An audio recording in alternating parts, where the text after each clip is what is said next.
and the only thing that I ever wrote about in my report, it specifically refers to Mexican. It doesn't say anything about Colombian. So I think that's an assumption that they put into this report. It says, but he did not make any reference to the Portland area. As to not making any reference to the Portland area, I did tell them that he told me he was working with Portland PD. And that's something that was consistent with everything that I told him. I told him that he said that they did some joint work with the Portland PD. The Portland police that I had already been dealing with. She stated that that SA so-and-so told her he thought about bringing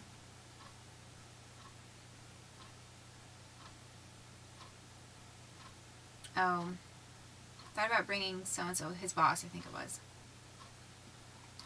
but didn't want to intimidate her. Garrett stated she asked about marriage, and he replied that he had issues. What I asked him is, I just asked him if he was married. I didn't ask about marriage in general.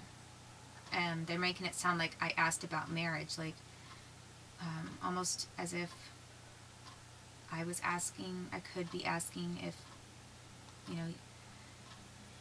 about marriage for myself. But no, I just asked him if he was married and had he ever been married.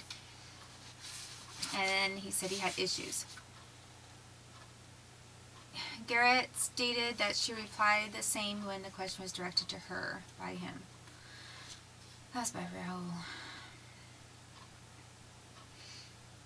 In paragraph 6, Garrett stated that he left a general message saying he would like to get together.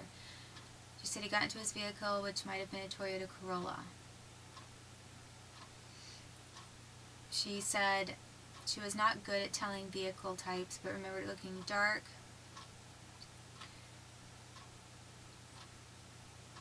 possibly black or dark silver, sportier, low to the ground with a rounded front end and black windows.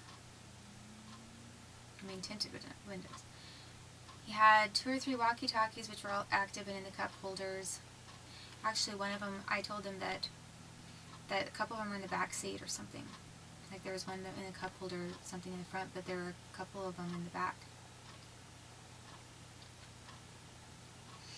He said he was having a hard time using the stereo, which made her think it was not his car, but he showed her switches and the ceiling for the siren and alarms.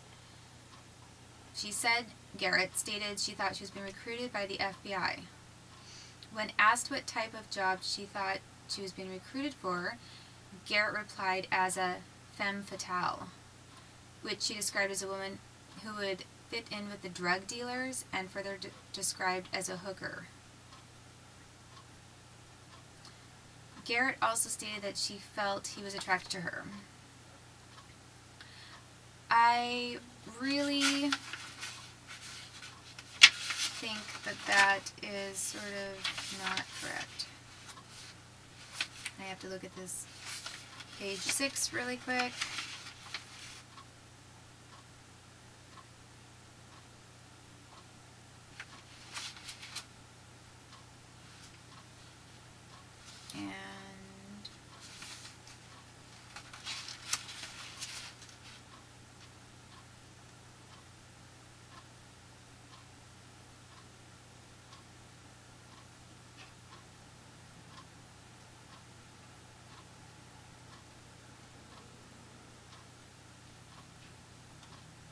Yeah, in my report, in the thing that I wrote, I said nothing about femme fatale or hooker or anything like that.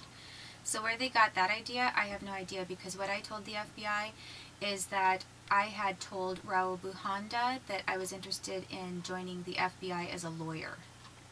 So joining the FBI as a lawyer is very different from joining the FBI to be a quote-unquote undercover hooker.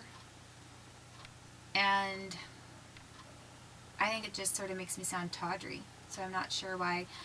I know that at that Burger King meeting, when I was in the car with him, I specifically told Julia Thornton that my conversation with him was that I had some lawsuits and I was interested in in becoming an attorney for the FBI because I wanted to do civil rights lawsuits. If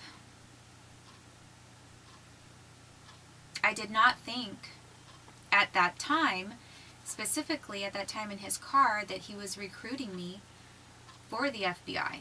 I thought that it was possible because why was he behind me in the courthouse, but I didn't necessarily think that that was true.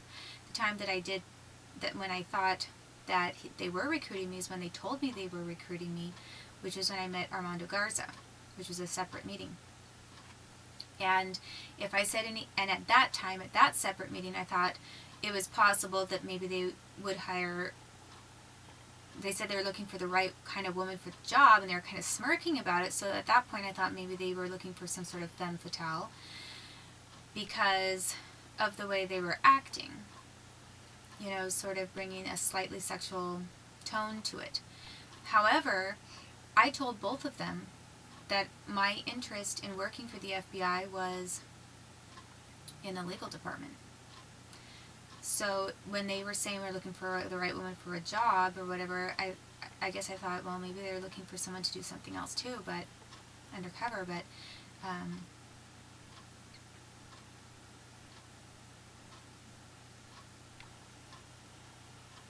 that's pretty much it. And then it says, so they got that really out of order. And I think that's to make me sound crazy. Because why would a woman who's in a car with an FBI person think that just because I'm getting a burger at a fast food joint with an FBI guy, why would I think that I'm being recruited to be a hooker? You know, it makes me sound like I'm have a few loose screws upstairs, doesn't it? In paragraph 7, not to mention the fact that including things like that I said he's working for Columbia and all that, I mean, that's just inviting problems. When I never said anything of the sort, I feel that that's putting me in an even more dangerous position when words are being credited to me that I never used. It says in paragraph 7, Garrett stated that about Raul Bujanda talked about returning the van to the shop. And that was because he had some boss that called him on the phone, and the guy said, how are you doing? While he was in the car with me, and he said, how are you doing? Because they had returned from some kind of a deal, like a project or something that they've been working on with the Portland police. And the guy just said to him, make sure you return the van to the shop. And he said something about, can you do it tomorrow or whatever? And he said, okay.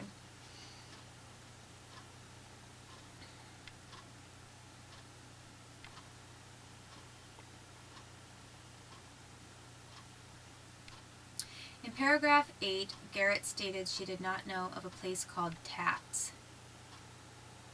Garrett stated her conversation during that time may have included some information about tattoos. And again, I need to look at this real quick.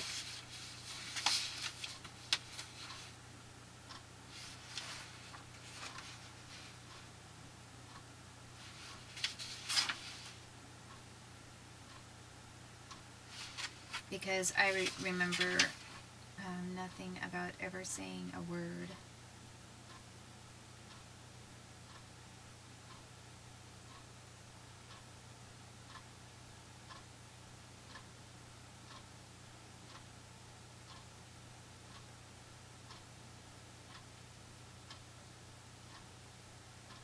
about tats. So why they would include that, I have no idea. But I need to check real quick because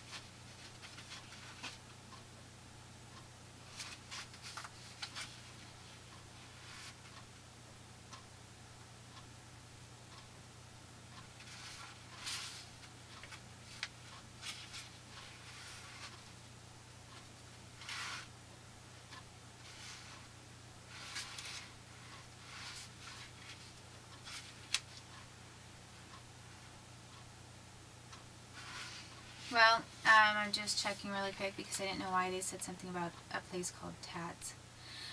I never stated that I did not know a place called Tats because they never brought up a place called Tats that I recall. So why anyone included that, I don't know. I mean, is there a place called that, or did I say that possibly in a recorded conversation? Because I'm quite sure that if anyone listened to anything that was recorded, I didn't say anything about a place called Tats. I don't remember that in any conversation, and I didn't write about it in my written report that I gave the FBI either. And then they wrote, Garrett stated her conversation during that time may have included some information about tattoos. And that's not true, because I don't believe I had a conversation about tattoos until I met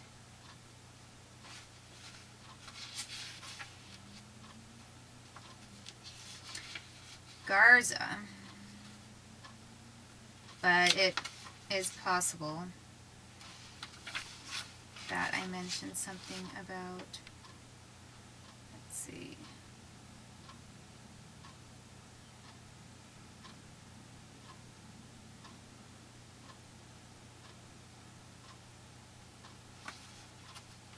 oh, I guess it was in the car that we did talk about tattoos. So we talked about tattoos, but I don't remember ever talking at all about something called tats. All that we talked about with tattoos is he asked if I had any. He was very interested in tattoos. I kind of thought it was a little weird that he wanted to know so much about whether I had tattoos or any marks on my body. And then he said that he was thinking of getting some kind of a band around his, like a band type of a tattoo around his forearm. Or not forearm, bicep. And that's what the conversation was about that. Paragraph 9 remains unchanged, and I really have no way to contest paragraph 9 because it's not even included in this. One thing that I do want to mention, though, that I saw when I was looking through this, is that Raul made mention, and I made mention in my report, that he was wearing a medal, a religious medal, and I asked what it was, and he said it was St. Jude, and he said St. Jude's always gotten him through some hard times. Well, I just think it's a little strange because in the president of Salt Lake City University, of the University of Utah, was Arthur K. Smith, and after they implanted me with microchips, he got a job with the University of Houston, I believe. It was in Texas, which is where Raul Buhand is from. And they made some kind of a quip on the day that he was inaugurated to be president of this university in Texas. They made a quip about how the St. Jude special program or whatever, or dinner or celebration would be held later, and then this guy who had consented to have me implanted said, well, he thought that was this other guy's territory, and I kind of made a joke about it. And I remember this thing about St. Jude because I remember with the Bechtolds, with Robin and Janet Bechtold, that I had told Robin Bechtold, like, he knew that I couldn't stand the song. I hated it. But that wasn't the song. I always referred to it as the St. Jude song, but I had it mixed up because it was Let It Be that I really hated. But I told everybody that it was the St. Jude song. So if anyone remembered that and carried that around and thought about it, there are different times with people who had really significant, horrific things to do with my life who kept bringing that up.